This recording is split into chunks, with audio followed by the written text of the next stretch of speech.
একদিন রিকশায় করিয়া একটা জায়গায় যাইতেছি, হঠাৎ করিয়া আসরের আজান দিয়েছে, মসজিদের থেকে আজানের আওয়াজ। এই রিকশাওয়ালা ভাই হঠাৎ করিয়া রিকশাটা থামায়া দিল। আমি বললাম, ভাই আপনি রিকশাটা কেন থামাইলেন, চলেন। বলে, হুজুর মসজিদ থেকে তো আজানের আওয়াজ আসছে। আমি বললাম যে বাবা, এখনো জামাতের অনেক সময়, এখনো 20 মিনিট বাকি, চলেন সামনের মসজিদে আমরা আসরের নামাজ জামাতের সাথে আদায় করে নিব, চলেন। আল্লাহর বান্দা রিকশাওয়ালা আমারে ডাক দিয়া বললে, হুজুর এর চোখের ভিতরে পানিগুলো টলমল টলমল করে, মাথাটা নত করিয়া বলে, হুজুর আজান হয়ে গেছে, ওই মসজিদ পর্যন্ত আল্লাহ তো আমাদের নাও নিতে পারে, আল্লাহ তেই খোলে তো আমাদের ডাক দিতে পারে, চলেন মসজিদে যাই। এরে বাবা, আমি নিজের আলেম বলি, মানুষ আমারে মুফতি সাহেব বলে ডাক দেয়, কিন্তু এই রিকশাওয়ালার আমলের কাছে আমি মাসুদের কোনো আমল তো গ্রহণযোগ্য মনে হলো না। কারণ তার ভিতরে যে মৃত্যুর ভয়, আমি মাসুদের ভিতরে সে মৃত্যুর তো ভয় নাই। এর ব্যবসায়িক বাবার, যুবক বাবার, টাকাওয়ালা বাবা, সব সময় এই কথা মাথায় রাখো, যে কোনো সময় মাইকের নামটা ঘোষণা হতে পারে। খেয়াল করেন, যেই সত্তার ভিতরে নফস আছে তাকে মৃত্যুর স্বাদ আস্বাদন করা লাগবে। যার ভিতরে জান আছে, যার ভিতরে রূহ আছে, যার ভিতরে আত্মা আছে, যার ভিতরে প্রাণ আছে, তাকে আল্লাহ বলেন যায়িকাতুল মাউত, মৃত্যুর স্বাদ আস্বাদন করা লাগবে। এটা মানুষও হতে পারে, এটা জিন হতে পারে, এটা ফেরেশতাও হতে পারে, জঙ্গলের প্রাণীও হতে পারে, নদীর প্রাণীও হতে পারে, জমিনের উপরে এবং নিচের প্রাণীও হতে পারে। খালি এই যে আকাশ ভরা, এই যে আমরা হাওয়া দেখতেছি, হাজার হাজার প্রাণী আছে এর ভিতরে, যেগুলো আমাদের নজরে আসে এগুলো হতে পারে, আবার যেগুলো নজরে আসে না সেগুলো হতে পারে। আল্লাহ বলেন, যার ভিতরে নফস আছে তাকেই কিন্তু মৃত্যুর স্বাদ আস্বাদন করা লাগবে। সুতরাং এ দুনিয়া আমরা থাকার জন্য আসি না, আমরা সবাই মুসাফির খানায় আছি। কোথায় আছি যারা বলেন তো, কোথায়? মুসাফির খানা। हम सब मुसाफिर है, वही आखिर ठिकाना, हम सब मुसाफिर है, वही आखिर ठिकाना, कोई आगे रवाना है, कोई पीछे रवाना। মুসাফির আমরা সব, ওই আখে ওই জান্নাত কবর, ওগুলো আমাদের ঠিকানা, জান্নাত। এই আসছি সিরিয়াল দিয়া, কিন্তু যাওয়ার কি কোনো সিরিয়াল আছে? জোরে বলেন, আছে নাই? নাই। মৃত্যুবরণ আমাদের সবার হবে, কিন্তু আল্লাহ পাক এই জমিনের ভিতরে আমরা কতদিন থাকবো, কত সময় থাকবো, আল্লাহ পাক সব কিছু রেডি করি আমাদের এই জমিনের ভিতরে পাঠাইছেন। কারোর হায়াত আল্লাহ 10 বছর দিয়া পাঠাইছেন, 10 বছর ফুরায়া যাবে, বান্দা দুনিয়ার থেকে বিদায় হয়ে যাবে। কারোর হায়াত আল্লাহ তাআলা 20 বছর দিয়েছেন, 20 বছর পর বান্দা দুনিয়ার থেকে বিদায় হয়ে চলে যাবে। কারো 30 বছর, কারো 40 বছর, কারো 50 বছর, কারো 80 বছর, কারো 100 বছর, 120, 30 বছর আল্লাহ হায়াত দেয়। মায়ের গর্ভের ভিতরে যখন ছিলাম, আল্লাহ পাক মায়ের গর্ভের ভিতরে আমাদের মৃত্যু কোথায় হবে আল্লাহ তাআলা লিখে রেখেছেন। কতটুকু সময় জমিনের ভিতরে থাকবো আল্লাহ তাআলা সেটাও আল্লাহ তাআলা লিপিবদ্ধ করে রাখছে। ওই সময় যখন আসবে বান্দা, তোমারও আসতে পারে, আমারও আসতে পারে, 1 সেকেন্ড আগেও হবে না, এক সেকেন্ড কিন্তু পর হবে না। আফসোসের কিছু নাই। এজন্য দেখেন না যে অনেক সময় বাপের কাঁধের উপরে কারলাস, জোরে বলেন কারলাস, সন্তানের লাশ। দুনিয়ার নিজাম আল্লাহ পাক এইভাবে করে রাখছেন। এই যে রমজানের আগে এক মাসে আমার আরিফপুরে প্রায় 6 জন যুবকের লাশ আমি জানাজা নিজেই পড়াইছি। একদিনে 2টো যুবক দুনিয়ার থেকে বিদায় হয়ে গেছে, অথচ তাদের বাপ দুনিয়ার ভিতরে আছে, তাদের মাও দুনিয়ার ভিতরে আছে। ইসলামী আন্দোলন বাংলাদেশ যশোর জেলা শাখার সংগ্রামী সভাপতি মিয়া আব্দুল হালিম সাহেবের ছেলে ঘরের ভিতরে শুয়ে আছে, মাও দুনিয়া আছে, বাবাও দুনিয়া আছে, বড় ভাইও দুনিয়া আছে, বিবিও আছে, সন্তানও আছে। খেতার তলে শুয়ে রয়েছে, অবস্থায় স্ট্রোক করে দুনিয়ার থেকে বিদায় হয়ে গেল। দুনিয়ার ভিতরে আল্লাহ পাক লিপিবদ্ধ করে রাখছেন, তুমি এতটুকু সময় জমিনের ভিতরে থাকবা। এই জন্য তাকায় দেখো দৌলতপুর না, যে বাস ডুবে মারা গেল কোথায়, দৌলত দিয়া ঘাট। আহারে কি করুণ দৃশ্য রে বাবা, ছোট ছোট বাচ্চা দুনিয়ার থেকে একবারে বিদায় হয়ে গেল। বাপ একজন একটু নামাজে বা উযু করতে গিয়েছে, সন্তান বিবিদেরকে গাড়ির ভিতরে রাখছে, আসে দেখে সন্তান বিবি সহ সবাই পানির তলে ডুবিয়া দুনিয়ার থেকে বিদায়। আল্লাহ পাক এটার নিজাম, আল্লাহ পাক এইভাবে রাখছে। যুবক, এই জন্য তোমার এই চিন্তা করা একেবারে ভুল ধারণা। এই জমিনের ভিতরে আমি যুবক, এখনো তো আমি 80 বছর 90 বছর বাঁচবো, এই চিন্তা করা তার মানে একটা পাগলের কাজ, একটা বোকামির কাজ। কারণ বর্তমান জামানায় তো দেখি মুরব্বীদের আগে জোয়ানরাই দুনিয়ার থেকে বিদায় হয়ে যাইতেছে। এই দৌলত দিয়া এই গাড়ি ডুবার ঘটনার কয়েকদিন পরে আমাদের ঢাকার একজন বড় আলেম ছিলেন, ঈদের ছুটিতে গ্রামের বাড়িতে গিয়েছি, আসার সময় ফ্যামিলি সহ পরিবার সহ প্রাইভেটে ঢাকার দিকে রওনা হলো। এই ঈদের ঘটনা আপনাদের বলতেছি রে বাবা। ব্যাস আস্তে আস্তে গাড়িটা প্রাইভেট অ্যাক্সিডেন্ট করে এক পরিবারে যত সদস্য ছিল সব বিদায়। শুধুমাত্র একটা সন্তান, ছেলে সন্তানটা এতিমের মতন আছে, মাও নাই, সন্তানের বাবাও নাই, বোনও নাই, ছোট বাচ্চা ছিল। এক পরিবারের 5 জন না 6 জন সবাই বিদায় হয়ে গেছে। আল্লাহ পাক বলেন ইযা জাআ আজালুহুম, আল্লাহ প্রথম বলে তো কুল্লু নাফসিন যায়িকাতুল মাউত, যার ভিতরে নফস আছে তাকে মৃত্যুর স্বাদ আস্বাদন করা লাগবে। আল্লাহ পাক অন্যত্র আয়াতে আল্লাহ বলে তবে মৃত্যুর আমি আল্লাহ পাক ডেট লিখে রেখেছি, ওই সময় যখন তোমার আসবে। ইযা জাআ আজালুহুম, যখন তোমার এই মৃত্যুর সময় আসবে, তুমি কত বড় নেতা এটা কিন্তু মালাকুল মউত কিন্তু দেখবে না।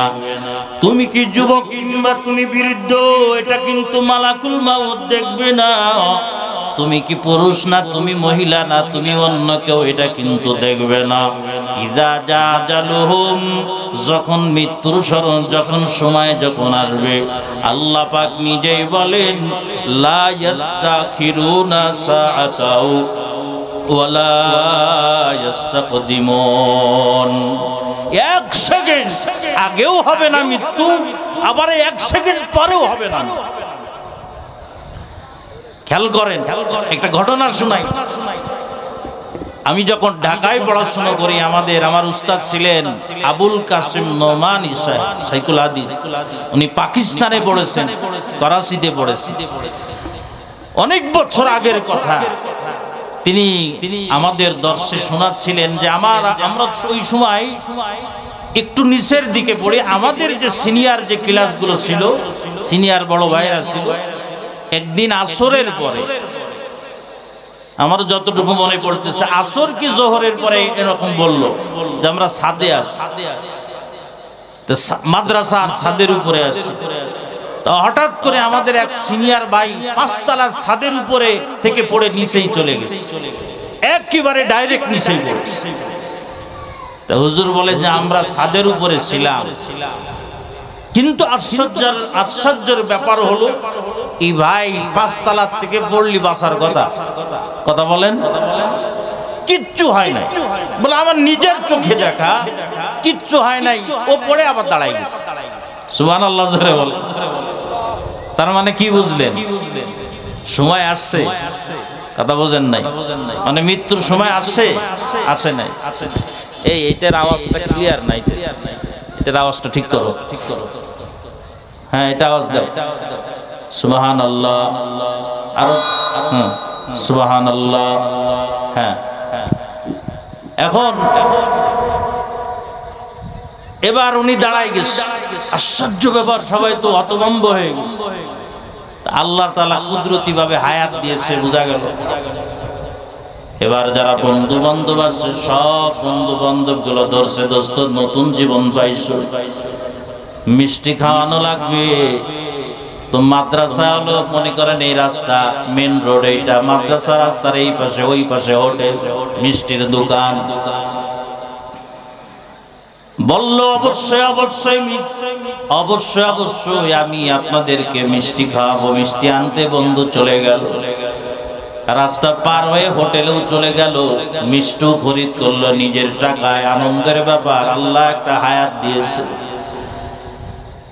কিন্তু আল্লাহ পাকের খেলা,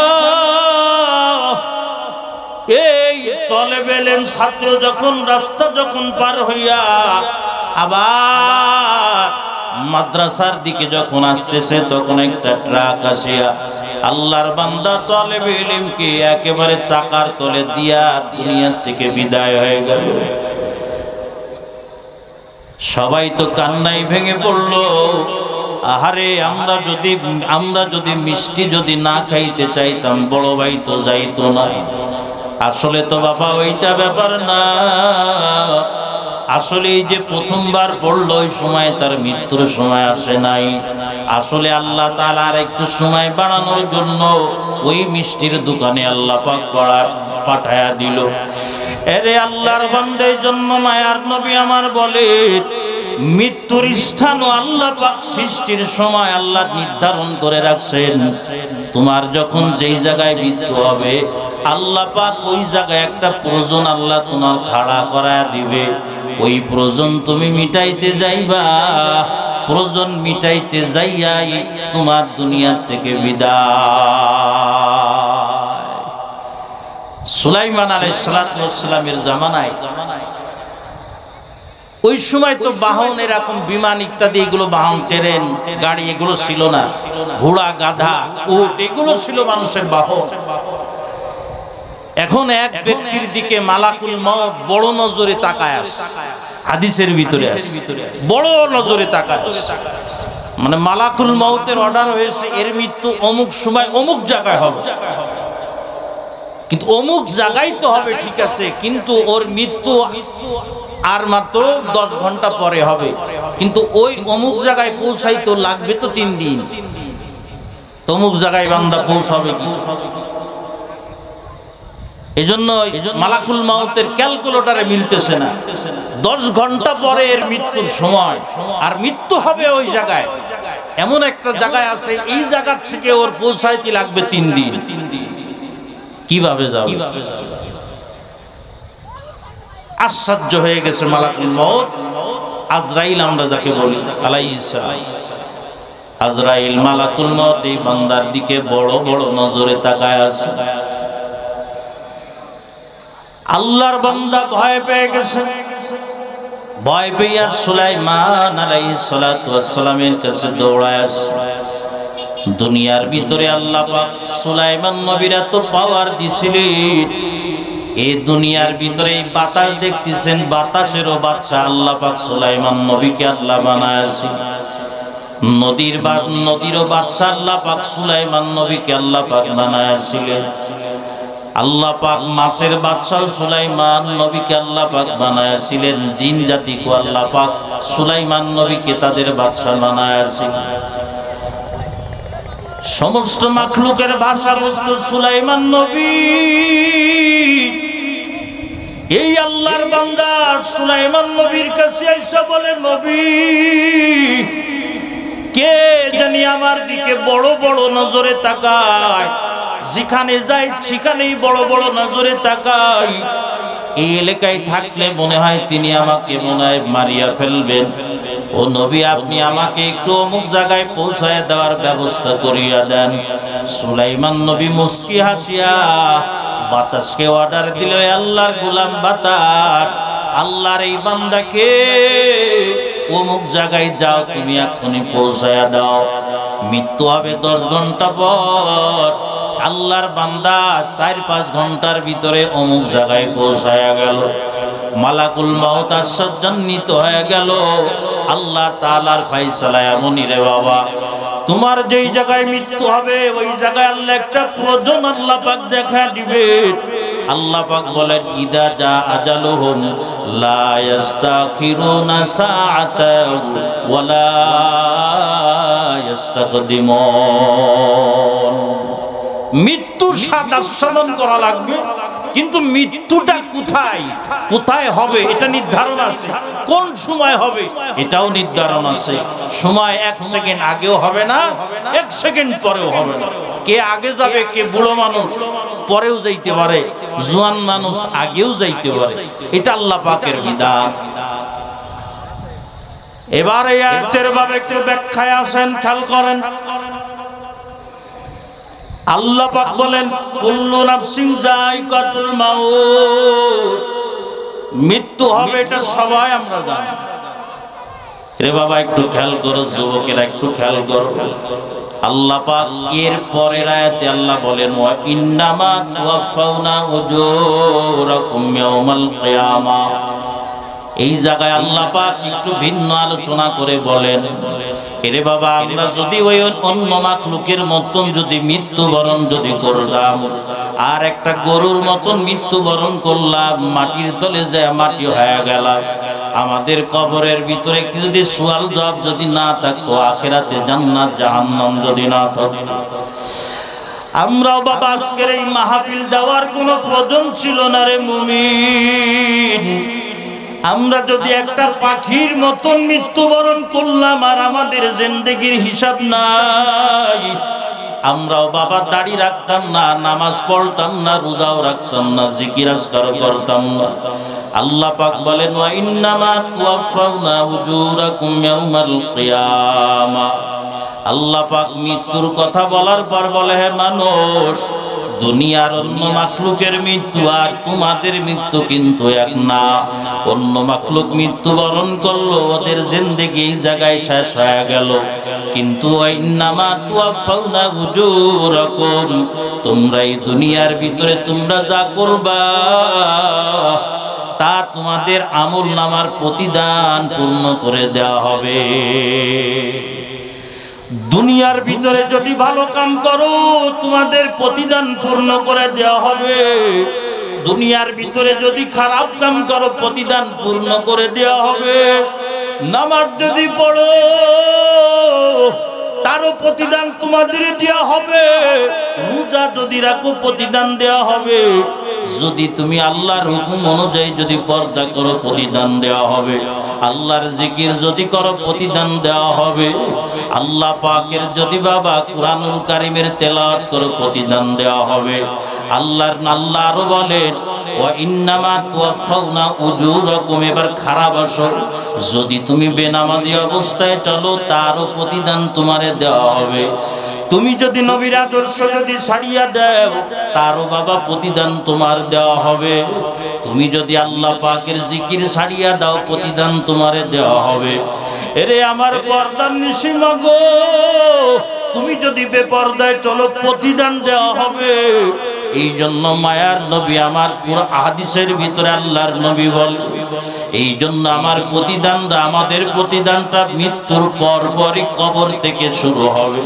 ক্বালা রাসূলুল্লাহ সাল্লাল্লাহু আলাইহি ওয়া আলিহি ওয়াসাল্লাম, মায়ার নবী আমার বলেন, আল কবরু রাউযাতুম মিন রিয়াজিল জান্নাহ। মায়ার নবী আমার বলেন যে কবর কারোর জন্য জান্নাতি টুকরা একটা বাগান। এটা বাবা দুনিয়ার আমল, দুনিয়ার আমলের প্রতিদান হলো কবর। এই কবরের ভিতরে কারোর যা কবর হবে জান্নাতি টুকরা বাগান। কারণ এই বান্দা দুনিয়ার ভিতরে আল্লাহর হুকুম অনুযায়ী নামাজ পড়েছে, আল্লাহর হুকুম অনুযায়ী আল্লাহ পাকের রোজা রাখছে, হজ টাকা দিয়েছে, হজ করেছে, সম্পদ ছিল আল্লাহর রাস্তায় দান খয়রাত করেছে রে বাবা। এই আল্লাহর বান্দা আল্লাহ পাকের জিকির আজকার করেছে, কুরআনুল কারীমের তেলাওয়াত করেছে, আল্লাহ পাকের নাফরমানি করে নাই, সুদ খাই নাই বান্দা, ঘুষ খাই নাই, নবীর আদর্শ ছাড়িয়া জমিনের উপরে চলে নাই, বেপরদাই বান্দা চলে নাই। আল্লাহ তাআলা এই বান্দা কবরে আসার সাথে সাথে তিনটা প্রশ্নের জবাব যখন হবে, তিনটা প্রশ্ন যখন হবে, আল্লাহর পক্ষ থেকে বান্দা কুদরতি ভাবে তিনটা প্রশ্নের জবাব দিবে। হঠাৎ করে আল্লাহ পাক আওয়াজ দিয়ে বলবেন, ফেরেশতা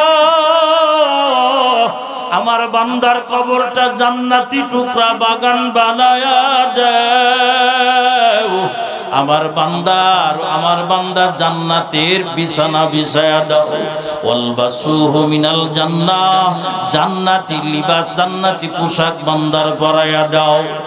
এরে আল্লাহর বান্দার যদি জমিনের ভিতরে যদি খারাপ যদি তুমি আমল করো, আল্লাহ পাকের নাফরমানি যদি তুমি করো, বেনামাজি অবস্থায় চলো চিন্তা করতেছো কি হবে, আমার কিছুই হবে না।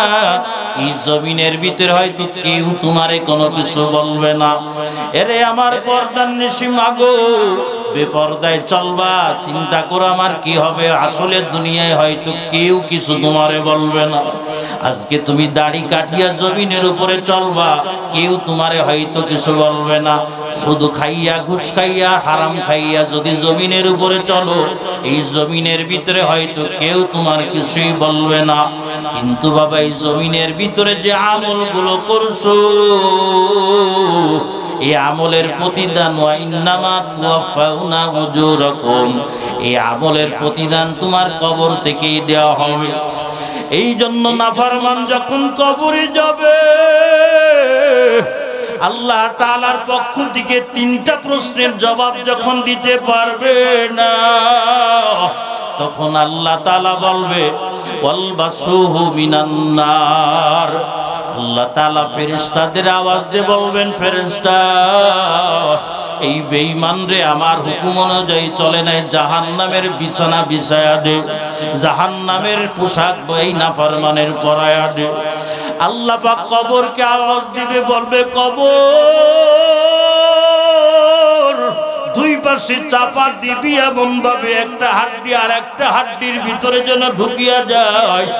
এ বাবা এটা নাফরমানের কবরের ভিতরে আমলের প্রতিদান। জমিনের ভিতরে খারাপ আমল করেছে, জমিনের উপরে খারাপ আমল প্রতিদান হবে জমিনের তলে যাইয়া। এই জন্য আল্লাহর বান্দা কেউ আমরা বলতে পারবো না আমাদের ভিতরে কার নামটা কখন মসজিদের মাইকে এলান হয়ে যাবে, কেউ বলতে পারবো না। অনেক সময় ফজরের নামাজের সময় যখন মসজিদ থেকে বের হই, অনেক সময় কানে আওয়াজ আসে, অমুকের মা দুনিয়ার থেকে বিদায় হয়ে গেছে, অমুকের মা দুনিয়ার থেকে চলে গেছে, অমুকের বাবা দুনিয়ার থেকে বিদায় হয়ে গেছে, অমুকের ভাই দুনিয়ার থেকে বিদায় হয়ে গেছে, অমুকের বিবি দুনিয়ার থেকে বিদায়। অমুক সময় জানাজা, আপনারা সবাই জানাজায় শরীক হবে। এরে আল্লাহর বান্দারা, একটু চোখ বুঝে দেখো, ওই সময়টা তো তোমারও হতে পারে, আমারও হতে পারে। আর কেউ চলিয়া যাবে, একটু চোখটা বন্ধ করে চিন্তা করো, কেউ চলিয়া যাবে বাবা, তোমার বিদায়ের ইন্তজাম দুনিয়ার ভিতরে চলবে। কেউ চলিয়া যাবে তোমার আসল ঘর কবর খনন করার জন্য তোমার চলিয়া যাবে। এবার আবার কেউ চলিয়া যাবে তোমার এই কবর নামক ঘরের উপরে রড, বাঁশের রড দেওয়ার জন্য, ঝাড় থেকে পাকা বাঁশটা কাটার জন্য যাবে। আবার কেউ চলিয়া যাবে তোমার শেষ বিদায় পোশাকটা, কাফনের কাপড় খরিদ করার জন্য যাবে। আবার কেউ চলিয়া যাবে বড়ই পাতা দিয়া গরম পানি করার জন্য যাবে। এবার বলবে দ্রুত গোসল দাও। এবার সবাই তো বাবা তোমার একটু পর্দার আড়াল করিয়া চিন্তা করিয়া দেখো, গতকালকে শাওয়ারের নিচে, ঝর্ণার নিচে তুমি সাবান দিয়া ডলিয়া ডলিয়া গোসল দিছো, হাত দিয়া তুমি হাত ডলছো, জবান শরীর ডলছো, পা ডলছো, সাবান লাগাইছো। একটু চিন্তা করো, একটু ফিকির করো রে বাবা, আজকে ওই হাত তোমার স্তব্ধ হয়ে গেছে। ওই বান্দারা ওই গোসল যারা দেয়, আজকে তোমার হাতটা একটু যতটুকু নাড়ায় ততটুকু নাড়ে, কিন্তু নিজের শক্তিতে তোমার আজ হাতটা নড়তে পারে না। এত পাওয়ার জমিনের ভিতরে দেখাস না রে পাওয়ারওয়ালা ভাই, তোর মতন কত পাওয়ারওয়ালা আল্লাহ জমিনের ভিতরে ঢুকায় রাখছে। তাকায়া দেখো এই জমিনে তাদের নামটা নেওয়ার মতন কেউ নাই। ও আমার পর্দার নিশি মাগো, এত নাফরমানি করিয়ে চলিও না। তোমার মতন বড় সুন্দরী রূপসীরা আল্লাহ জমিনের ভিতরে এইভাবে দমায়া রাখছে, কেউ বাবা জমিনের ভিতরে থাকতে পারে নাই। এবার তোমার এক পাশে পানি দিবে, তোমার একটু ঠেলিয়ায় ডান পাশ করতে হয়, বাম পাশ করলে তোমার আর এক পাশ ঠেলতে হয়। উঠাইতে গেল ঘাড়টা উঁচু করে ধরে আর বলে পিঠের ভিতরে একটু পানি লাগাইয়া দাও। এরে আল্লাহর বান্দা, তোমার জবানে কোনো কথাও নাই, চোখের ভিতরে কোনো দৃষ্টিও নাই, হাত পায়েও কোনো বল নাই। সবাই বলবে যে কাপড়ের ভিতরে প্যাকেট বানাও, আর কাপড়ের প্যাকেট বানায়, আর সামনে মাজায় আর মাথার উপরে গিট্টা লাগায়। চিন্তা করে একটু খেয়াল করো, আমার তো এই সময় আসবে, তোমার ওই সময় আসবে। কত যুবক তারা এইভাবে প্যাকেটের হইয়া, কাপড়ের প্যাকেট হইয়া চলিয়া গেল। কত যুবতী মা বোনেরা এইভাবে কাপড়ের প্যাকেট হইয়া চলিয়া গেল। তোমার লাশটা খাটিয়াই করিয়া উঠোনের কোনায় রাখিয়া দিল, ওই মাথার গোড়ায় একজন বসে সিরিয়াল দিয়ে মানুষ আসে। শেষ বিদায়ের দেখাটা দেখাও, শেষ বিদায়ের দেখাটা দেখাও। মুখটা দেখায়া দিলে চলে গেল কান্নার আওয়াজ। বিবি ডাক দিয়া বলে স্বামী আমার, সন্তান ডাক দিয়ে বলে আব্বু আমার, আম্মু আমার, কিন্তু আব্বুর জবানে আর বাক শক্তি নাই, আম্মুর জবানে আর বাক শক্তি নাই, ভাইয়ের জবানে আর কোনো বাক শক্তি নাই। জানাজার সময় হয়ে গেল, তো চিন্তা করো, একটু ভাবর এগুলা। এরপরে সবাই তোমারে উঁচু করিয়া যখন জানাজা পড়ায়া, এই দেখো বাবা কত কোটি টাকার বাড়ি, আরে কত সেট তোমার জামা, এ বাবা কত দামি তোমার গাড়ি, আজকে সব তুমি হারাম মাল দিয়ে অর্জন করেছো। হালাল মাল দিয়ে অর্জন করো, কোনো আপত্তি নেই, হারাম দিয়া তুমি অর্জন করলা, কিন্তু বাবা তুমি তো বিদায় হলা, তোমার হাতে তো টাকাও নাই, তোমার হাতেও তো বাবা পয়সাও একটা দেয় নাই। আল্লাহ তাআলা ওই কবরের ভিতরে যখন ওই ইমাম সাহেব বলল বিসমিল্লাহি ওয়ালা মিল্লাতি রাসূলুল্লাহ বলে রাখিয়া দিল, বাঁশটা দিয়ে দিল, মাটিটা দিয়ে দিল। মাটি দেওয়ার আগে ইমাম বলল সবাই আপনারা আমার সাথে দোয়া পড়েন, এটা জানা কথা, একটু আলোচনা করি। ইমাম সাহেব ডাক দিয়ে বলল আমার সাথে পড়েন মিনহা খালাকনাকুম, তার মানে কুদরতি ভাবে আল্লাহ পাক মাইয়াতরে ডাক দিয়ে আওয়াজ দিয়ে বলেন মিনহা খালাকনাকুম, এরে বান্দা এই মাটির থেকে আমি আল্লাহ পাক তোরে সৃষ্টি করেছিলাম, এই দুনিয়ার ভিতরে 2 দিন একটু ঘুরায়া ফিরায়া নিয়ে গেল। ওয়া ফিহা নুঈদুকুম, এই মাটির ভিতরে আবার আমি আল্লাহ তোরে ফিরায়া আনলাম। এই মাটির ভিতরে থাক।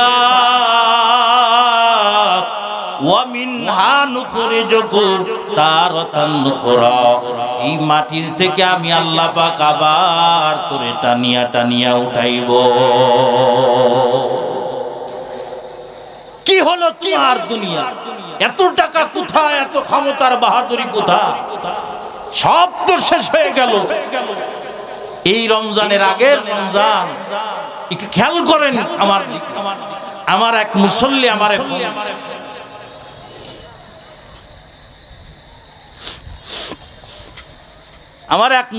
আমাকে ফোন দিল। ফোন দিয়ে বলতেছে, হুজুর আমাদের আব্দুল মালিক ভাইয়ের মা মারা গেছে। আব্দুল মালিক ভাইয়ের আশা তার মায়ের জানাজাটা আপনি পড়াবেন। ঠিক আছে পড়াবো, সমস্যা। জোহরের নামাজের পরে জানাজা পড়ালাম। কারবালায় গেলাম। কারবালায় যাওয়ার পরে মাকে কবরের ভিতরে রাখা হলো, বাসু দিয়ে দেয়া হলো। খেয়াল করে, কারবালায় কিছু মানুষ সেটা থাকে যারা কবর খনন করে, কিছু পয়সা দিতে হয়। আর কবর তো গায়ে গায়ে কবর, একটা কবরের উপরে আর একটা কবর।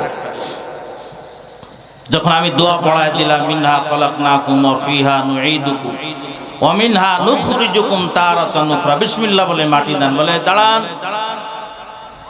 আমি চিন্তা করলাম, কেন দাঁড়াবে, কেন? হুজুর একটা জিনিস দিব। এরপরে সাদা বস্তা আছে না, সাদা বস্তা প্লাস্টিকে, এরকম সাদা বস্তার মতো কি জন্য এরকম ভিতরে দিয়ে দিল। ওই বস্তার মতন মনে হচ্ছে কি তার বস্তার ভিতরে কিছু আছে।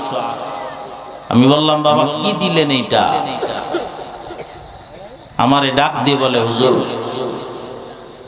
এই জায়গা যখন আমরা কবর খনন করতে শুরু করি, তো কবর খনন করতে করতে নিচেই যখন যায়, তো নিচে আরেকটা কবর ছিল। আল্লাহর কসম, ওই কবরের কফিনটা যিনি ছিলেন, ওনার কাফনের কাপড়টা এইভাবে বিছায়া আছে। আর এই কাফনের কাপড়ের ভিতরে শুধু হাড্ডিগুলো আছে, আর কিচ্ছু নাই। এর থেকে আশ্চর্য ব্যাপার, হুজুর আমাদের ওই মানুষটার শরীরের সব অঙ্গ শেষ হয়ে গেছে, হাড্ডি আছে, কিন্তু কাফনের কাপড়ের এক জাররা পরিমাণ কোনো জায়গা নষ্ট হয় না। কিসের এত বাহাদুরি করো রে বাবা? কাপড় নষ্ট হয়ে যাওয়ার আগে কবরে যাইয়া তোমার 3 দিনে ক্লিয়ার। কি যাইবে না কেউ, না থাকবে সবাই দুনিয়া? এই ভয়টা নাই, আমাকে তো যাইতে হবে, এই চিন্তাটা আমাদের না। ও তুই এই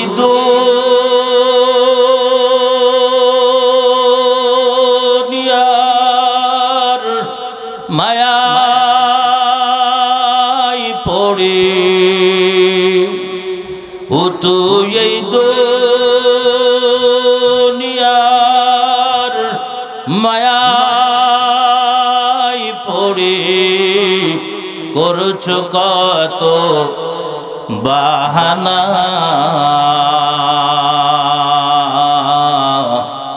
এই যে নয় তোরা আসল বাড়ি, কবর যে তোর আসল ঠিকানা। কথা বলেন ঠিক কিনা, জোরে বলেন।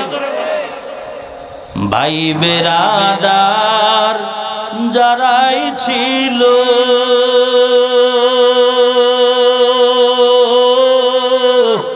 একে একে সব হারানো। ভাই বেরাদার যারাই ছিল, একে একে সব হারানো। তুমি আমি কেউ রব না, দিতে হবে রাওনা। এই যে নয় তোরা আসল বাড়ি, কবর যে তোর আসল ঠিকানা। ও তুই এই দুনিয়ার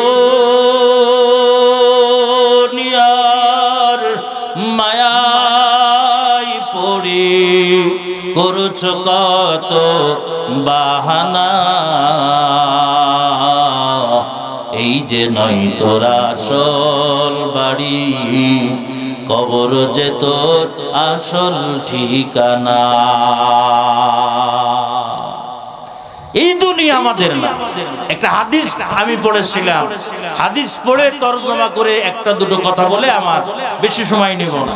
খেয়াল করেন, আমি শুরুতে যে আয়াতের তরজমাটা শেষ করতে পারি নাই, 1 ঘন্টা হয়ে গেছে। আল্লাহর নবীর কাছে সাহাবায়ে কিরাম বসা, মায়ার নবীর কাছে জিজ্ঞাসা করেন, সইলা রাসূলুল্লাহ সাল্লাল্লাহু আলাইহি ওয়া আলিহি ওয়াসাল্লাম, মায়ার নবীর কাছে জিজ্ঞাসা করতেছেন, মান আকিয়াসুন নাস ওয়া মান নাহজামুন নাস। ও আল্লাহর নবী, আপনি আমাদের বলে দেন, এই জমিনের ভিতরে সব থেকে বুদ্ধিমান আর বিচক্ষণ ব্যক্তি কারা? নবী আপনি বলে দেন, দুনিয়ার ভিতরে সব থেকে বিচক্ষণ আর বুদ্ধিমান কারা? বলে বলতাম, হয়তো যার যত বেশি ডিগ্রি আছে, যত বেশি শিক্ষিত, সে তত বেশি বুদ্ধিমান। হয়তো আমরা বলতাম, এই বান্দা মেধার কারণে বান্দা অল্প সময়ের ভিতরে কোটিপতি হয়ে গেছে, এই উত্তর হয়তো আমরা দিতাম। কিন্তু আল্লাহর নবীর কাছে একজন কোটিপতিও বুদ্ধিমান হতে পারে, আবার একজন অশিক্ষিত বুদ্ধিমান হতে পারে, একটা রিকশাওয়ালা ভ্যানওয়ালা বুদ্ধিমান হতে পারে, আবার সবাই আবার মূর্খ সবাই হতে পারে।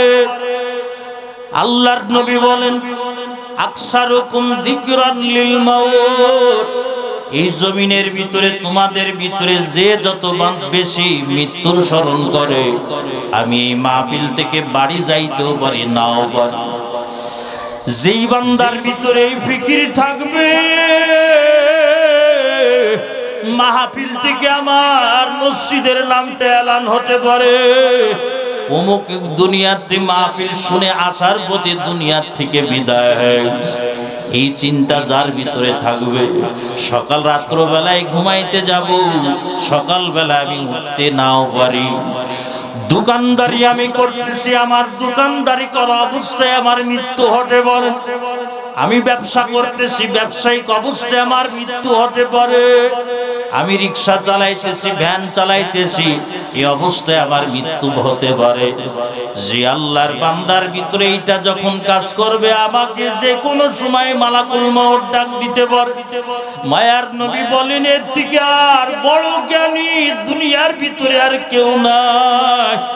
কারণ এই বান্দার ভিতরে যার মৃত্যু আছে, ও মিথ্যা বলবে না, সুদ খাবে না, ঘুষ খাবে না, নামাজ ছাড়তে পারবে না, ধোঁকা দিতে পারবে না।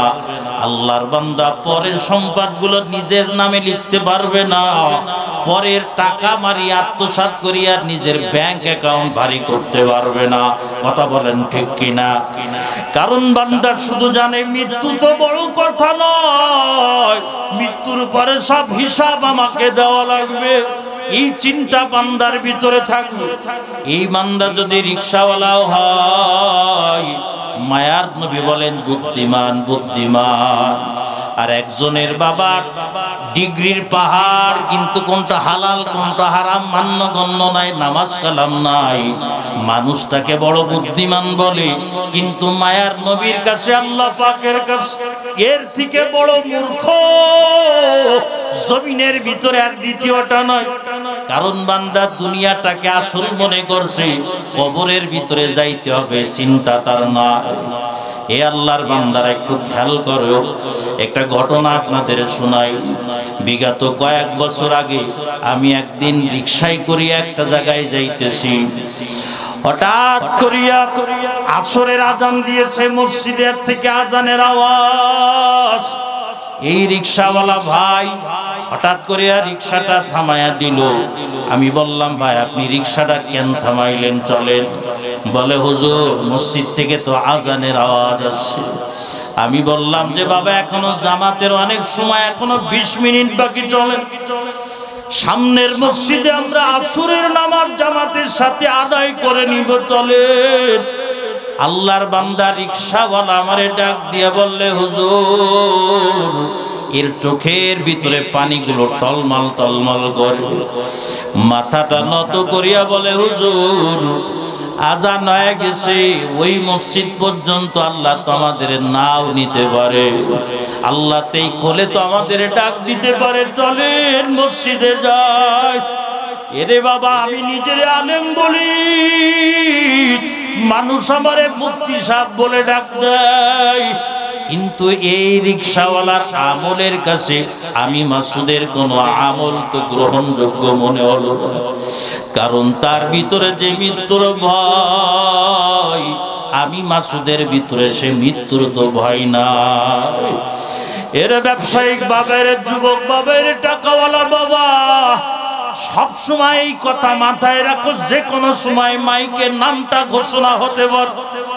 আল্লাহর এক বান্দা খাবের ভিতরে, স্বপ্নের ভিতরে দেখে, হঠাৎ করে বান্দা একটা মরুভূমির ভিতরে বসা, হঠাৎ করে পিছন থেকে একটা সিংহ তারে খাওয়ার জন্য দাবড় দিয়েছে।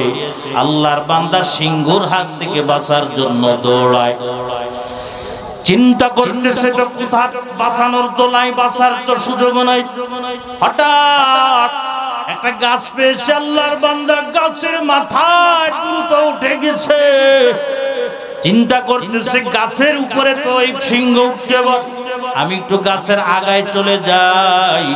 একটা চিকন ডালের আগায় বান্দা যে বসে, স্বপ্নের ভিতরে দেখে, এবার নিচের দিকে তাকায়া দেখে একটা কুয়া দেখা যায়, কুয়ার ভিতরে বড় একটা সাপ, বড় সাপ, তার দিকে ওই কুয়া, ওই ডাল বরাবর, ওই মানুষটা বরাবর ওই কুয়ার ভিতরে বড় সাপ। এই সাপের চোখটা হলো আগুনের, এই সাপের দাঁত দুটো বের হয়ে রয়েছে, আর তার দিকে এইভাবে হা করে তাকায় আছে, কখন ডাল ভাঙিয়া নিচে বড়। আল্লাহর বান্দা চিন্তা করতেছে এই জায়গায় থাকাটা মনে হয় ভালো হবে না, এখান থেকে আমি অন্য জায়গায় চলে যাই, অন্য ডালে চলে যাই। এবার ওই ডালের গুড়ার দিকে তাকায় দেখে দুটো ইঁদুর, একটা সাদা ইঁদুর আর একটা হলো কালা ইঁদুর। দুই ডালের দুই পাশ থেকে, এই ডালের দুই পাশ থেকে সাদা ইঁদুর আর এক পাশ থেকে কালা ইঁদুর এইভাবে করতেছে। ঘুরতে ঘুরতে দেখে যে ডালের 3 ভাগের 2 ভাগ করে ফেলছে। এখন যদি আমি এই জায়গা থেকে নড়ানড়ি করতে যাই, আমি তো ভাঙ্গিয়া আমি নিচেই পড়িয়া যাব, আমি তো এই সাপের গালের ভিতরে চলিয়া যাব। এই স্বপ্নের ভিতরে তার ঘুম ভাঙ্গিয়া গেছে, চিৎকারের আওয়াজ। এবার বিবি ডাক দিয়ে বলে, স্বামী আমার আপনি কান্না করেন কেন, চিৎকার করেন কেন? বলে বিবি আমি তো এই স্বপ্ন দেখলাম, একটা সিংহ দাবড় দিয়ে আসছে, বাকি যে ঘটনাটা বললাম। বলে তো এই ঘটনায় স্বপ্ন তো ভালো মনে হচ্ছে না। ও আমার স্বামী আপনি তো হারাম খান, আপনি তো নামাজ পড়েন না, রোজা রাখেন না, নবীর আদর্শ মতন আপনি চলেন না, এই স্বপ্নের ব্যাখ্যাটা আপনি জানেন আগে, আমি আপনার জন্য উজুর পানির ব্যবস্থা করে দিই। আপনি আগে উজু করিয়া আজান দিবে, এখনই আপনি আগে ফজরের নামাজটা পড়েন ইমাম সাহেবের পিছনে। ফজরের নামাজ পড়ার পর আপনি ইমাম সাহেবের কাছে খাবে স্বপ্নের ব্যাখ্যাটা আপনি জানার চেষ্টা করেন। আল্লাহর বান্দা তো জীবনে মসজিদে আসে নাই, আজকে আজান দেওয়ার সাথে সাথে মসজিদে হাজির। সবাই লোকজন যখন আসছে সব তাকাইতেছে, তার যে ফেরেশতা আসছে মসজিদে টিটকেরেও করতেছে। কিন্তু তো আল্লাহর বান্দা রাতে তো মারাত্মক একটা স্বপ্ন দেখছে, এই স্বপ্ন তার দিলের ভিতরে আঘাত করেছে। ফজরের নামাজ ইমাম সাহেবের বরাবর পিছনে যখন আদায় করছে, এবার সবাই যখন ইমাম সাহেব মুনাজাত দিয়ে দিয়েছে, যার যার বাড়ি চলে গেল। ওই আল্লাহর বান্দা বসা ইমাম সাহেব সামনে বসে বলে, হুজুর একটু কথা বলবো, আপনি একটু বসে। ইমাম সাহেবের বলল যে, ইমাম সাহেব, গত রাত্রবেলা আমি এই স্বপ্নে দেখেছি, এই স্বপ্নের ব্যাখ্যাটা আপনি আমার একটু জানায়া দেন। ইমাম সাহেব বলে, বাবা, এই ব্যাখ্যাটা শুধু তোমার জীবনের জন্য না, এই ব্যাখ্যাটা আমরা যারা মানুষ আমাদের সবার জন্য এই স্বপ্নের ব্যাখ্যা। তার মানে কি? বলে যে ওই যে সিংহটা আপনাকে দাবড় দিছে ও কেউ না, ওটা হলো মালাকুল মাউত। ও আপনার পিছনে এইভাবে তাক করিয়া তাকায় আছে। আপনি ওর থেকে বাঁচার জন্য আপনি গাছে উঠছেন, গাছের আগায় আপনি চলে গেছেন। এখন আপনি ওই যে দুটো ইঁদুর দেখছেন, একটা ইঁদুর আপনার কালা ইঁদুর আর একটা সাদা ইঁদুর, দুই পাশে ডাল কুরে কুরে খাইতেছে। বলে, বাবা, ওটা আসলে ইঁদুর না, ওই সাদা ইঁদুর যেটা দেখেন এটা আপনার জীবনে যত দিন গিয়েছে এই দিন হলো এই সাদা ইঁদুর। আপনার ওই দিনটা আপনার জীবনটা কুরিয়া কুরিয়া খায়। আমার জীবন থেকে একটা দিন যায়, তার মানে আমার কবর কাছাকাছি হয়ে গেল, দুনিয়াটা আমি পিছয়ে গেলাম। বলে, ওই যে কালা ইঁদুরটা আপনি দেখছেন ওটা কালা ইঁদুর না, ওটা হলো আপনার জীবনের রাত। ওই রাত আপনার জীবন থেকে যত যাইতেছে, এই যে আজকের রাত আমাদের পার হয়ে যাইতেছে, আমাদের জীবনের ডাল একটু করে খায়া ফেললো। আর ওই যে গর্ত, আর গর্তের ভিতরে সাপ দেখতেছে, ওটা আসলে কিছুই না, ওটা হলো আপনার আসল জায়গা, আপনার ঘর, আপনার কবর। আপনি কখন এই কবরে আসবেন? আপনার আসার জন্য এই কবর অপেক্ষা করে। যেহেতু আপনি নামাজ পড়েন না, আপনি রোজা রাখেন না, নবীর আদর্শ মতন আপনি চলেন না, আপনার কবরটা কি জান্নাত হবে কি জাহান্নাম হবে এটাও আল্লাহ আপনার খাবের ভিতরে দেখায়া দিল। ওই যে সাপ দেখতেছেন এটা হলো আপনার আমল, আমলের প্রতিদান। আপনি যে নামাজ পড়েন নাই, রোজা রাখেন নাই, বেপরদা চলেছ, দাড়ি কামায়া কামায়া চলেছ, এর যে নাফরমানি করার যে প্রতিদান, এই কবরে যাওয়ার সাথে সাথে সাপ পেশায়া পেশায়া আপনারে সবল মারবে, এটা হলো আপনার আমলের প্রতিদান। এরে আমার যুবক ভাই, কেউ এখানে আসো, কারোর হায়াতের অর্ধেক ডাল এই দুটাই দূর আমাদের খেয়ে ফেলেছে, কারোর হায়াতের 3 ভাগের 2 ভাগ খেয়ে ফেলেছে। আবার কোন কোন বাবা আমরা এমন আছি, আমাদের হায়াতের ডাল ঝুলান্ত রয়েছে, কিন্তু আমার তো কোনো হিসাব নাই, আমি কবরে যাইব, আমার সব আপনজনদেরকে ছাড়িয়ে আমাকে যাইতে হবে। এ যাওয়া লাগবে কি লাগবে না জোরে বলে? এই যে বাবা যারা কবরে চলে গেছে, এরা বাবা সবাই দুনিয়ার যত টাকা, যত সম্পদ, যত গাড়ি, যত বাড়ি সব জমিনের ভিতরে রাখিয়া গেছে। আপনারা যারা বসে আছেন, যাতে অনেকের মা দুনিয়ার ভিতরে নাই, অনেকের বাবা জমিনের ভিতরে নাই, অনেকের দাদা জমিনের ভিতরে নাই, দাদি জমিনের ভিতরে নাই, তারা আজকে কি করবে? আপনাদের দিকে বাবা চাই আসে, বাবা আমি তো টাকাও রেখে আসছি তোদের জন্য, বাড়িও রেখে আসছি, গাড়িও রেখে আসছি, আমি খালি হাতে তোদের সব রাখিয়া চলে আসছি, আমার জন্য কিছু পাঠা। তাদের জন্য কি পাঠাবে? আল্লাহর নবী বলেন, আল্লাহর নবী বলেন, ক্বালা রাসূলুল্লাহ সাল্লাল্লাহু আলাইহি ওয়া আলিহি ওয়াসাল্লাম, ইযা মাতাল ইনসান, আল্লাহর নবী বলেন, যখন কোন মানুষ যখন মারা যায়, আপনার বাপ মারা গেল, আপনার মা মারা গেল, আপনার ভাই মারা গেল, আপনার সন্তান মারা গেল, নবী বলেন ইনকাতা আনহু আমালুহু, এর আমল নামা পুরোটাই বন্ধ হয়ে যায়, আর তার কোনো আমল নামায় যাইতে পারে না। নবী আমার বলেন ইল্লা মিন সালাস, কিন্তু 3টা আমল কবরে বসে থাকিয়া আল্লাহর বান্দা পায়। এই 1 নম্বর হলো মিন সাদাকাতিন জারিয়া, জমিনের ভিতরে বান্দা কোন সদকায়ে জারিয়া করে গিয়েছে, একটা মসজিদ বানাই দিয়ে গিয়েছে, অথবা একটা মাদ্রাসা বানাই দিয়ে গিয়েছে, অথবা মসজিদ বানানোর টাকা নাই, অথবা মাদ্রাসা বানানোর টাকা নাই, তবে মসজিদ এবং মাদ্রাসা বানানোর জন্য যে আসবাব দরকার 2 বস্তা সিমেন্ট দিয়ে দিয়েছে,